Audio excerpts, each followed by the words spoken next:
Hello guys, আসসালামু আলাইকুম। দেখুন এই পুকুরে আমি মাছ চাষ করতেছি, শিং মাছ খাবার দিতাছি। দেখুন কত সুন্দর করে খাবে শিং মাছ। এগুলা 200 লাইনের মাছ ছাড়ছি, শিং মাছ। এগুলা 3 মাসে বড় হয়ে যায়, এরপরে বিক্রয় উপযুক্ত হয়ে যায়। এখন 1 মিলির ফিট খিলাইতেছি, এরপরে 1.5 মিলি ফিট খিলাতে হবে। দেখুন সব মাছ কি সুন্দর করে খাবে, আপনারা দেখতে থাকুন। এগুলা মাছ বিক্রয় করার পর আবার 10,000 মাছ ছাড়ব, 10,000 ট্যাঙ্গর, 10,000 শিং মাছ ছাড়ব। দেখুন কি সুন্দর করে খাচ্ছে গাইস, আপনারা দেখতে থাকুন কত সুন্দর করে খায়।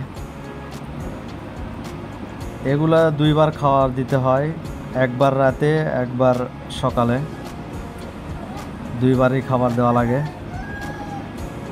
কত সুন্দর দেখুন।